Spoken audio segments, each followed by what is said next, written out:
Hi there, amigos. This is Bill MacDonald, the reading and writing doctor, coming to you normally from the Rio Grande Valley, but today from the Hearn, Texas area.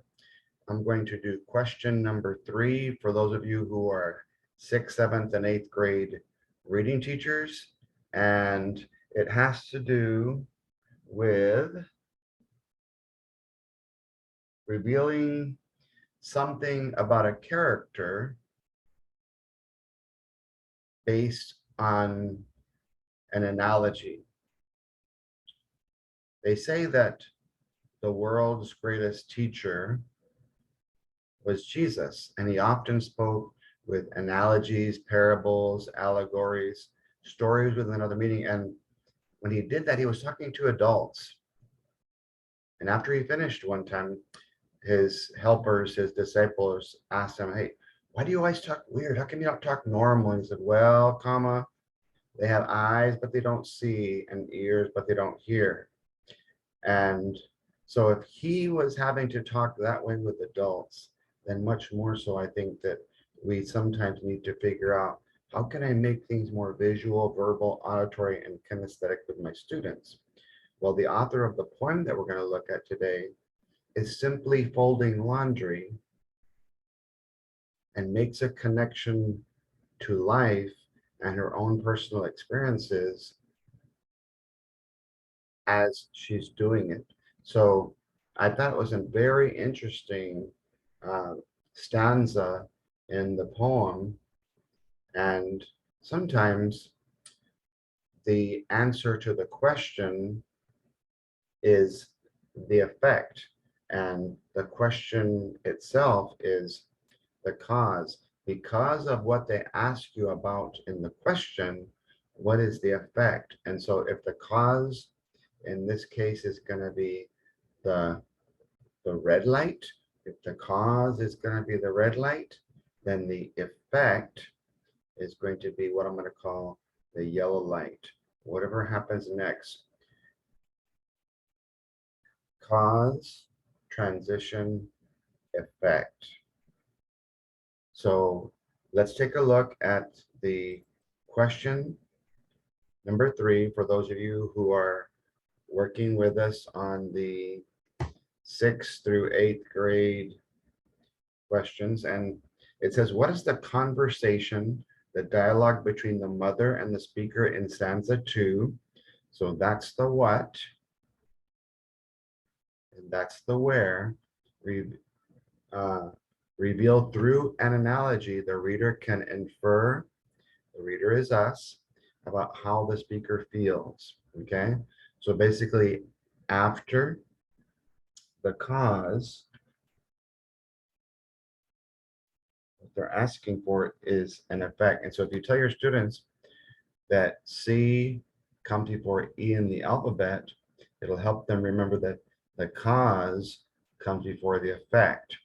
So you're going to be able to tell how she feels as a result, as an effect of what the mom shares in what the daughter, the speaker shares in stanza number 2. This is based on a question that was like it, number 14 on the state test from this past 2021. And so if you have 7th graders, your 6th graders came in not being able to kind of join 2 stanzas together to analyze a cause and effect relationship. Only 59% got it correct. And so we'll read, underline, and label in the poem, just like we read, underlined, and labeled in the question. So we'll go to stanza 2, and like I mentioned, we'll call stanza 2 the cause, the red light. We'll label question 3, and what is the effect? What is that?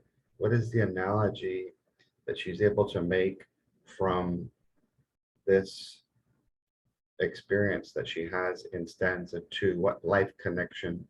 So Let's read stanza 2.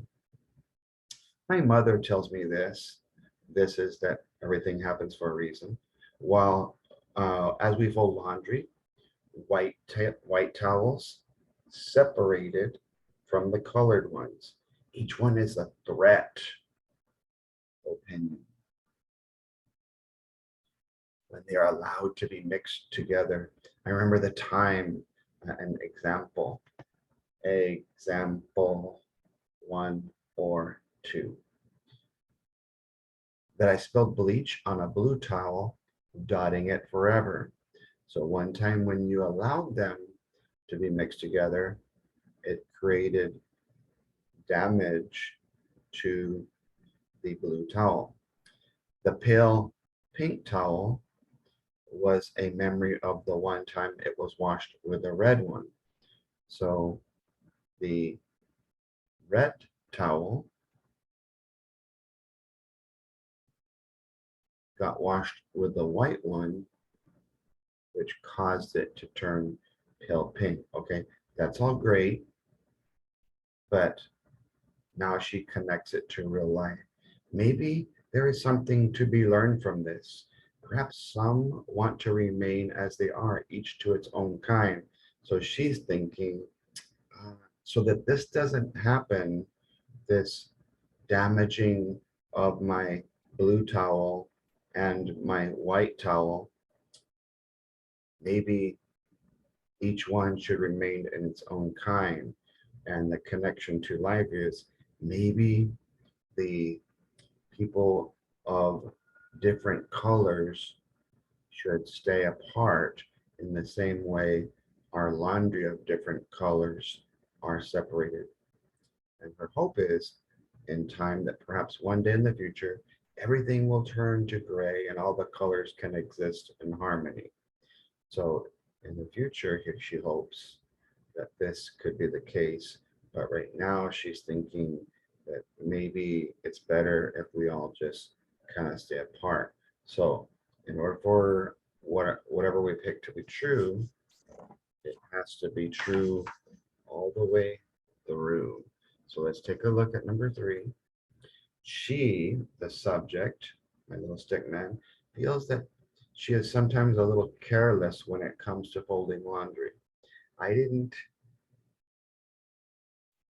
think that was the message, that was the analogy that she was trying to do. No, you could see that perhaps she was careless, but I don't think that's how she feels. She doesn't put herself down.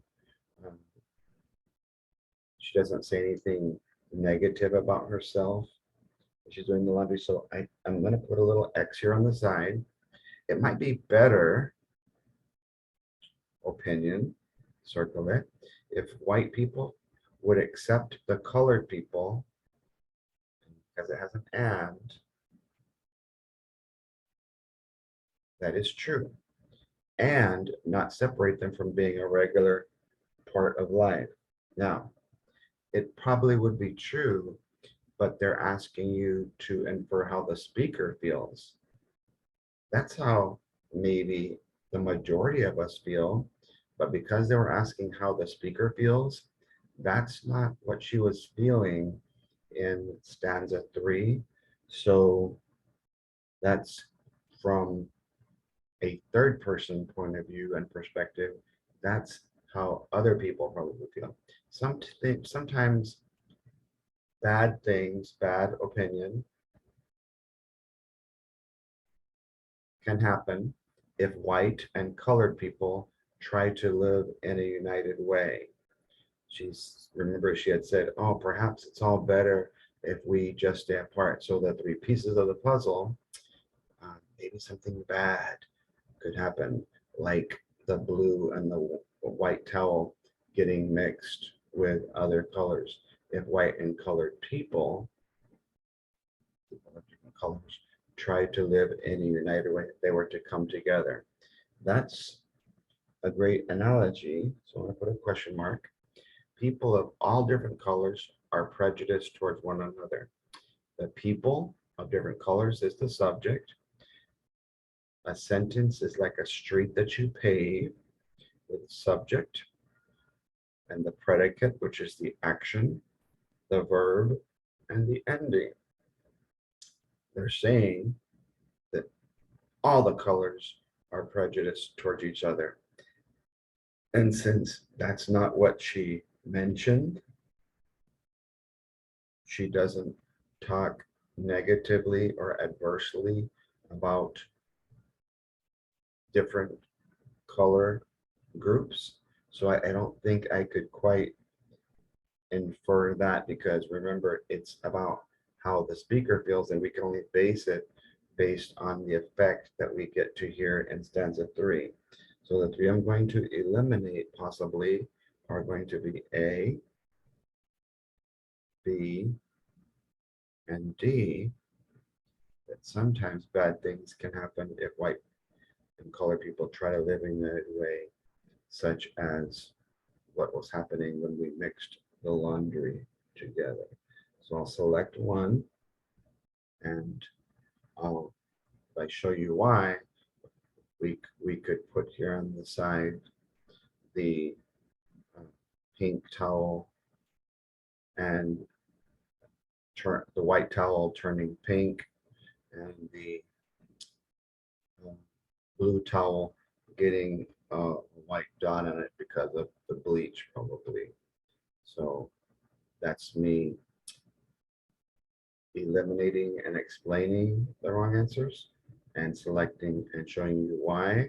And again, the annotations that we're doing here, we can highlight, we can underline, we can write rules on a piece of paper, we could write the number 3, whether we're doing this online or in person. So I think that one of the reasons that kids struggle is because if all we ever do is a worksheet and we don't make things visual, verbal, auditory, or kinesthetic with our students, they won't understand the connection. Teach things that are very hard, difficult, and rigorous using things that students can relate to, such as an analogy or a parable, a story with another meaning.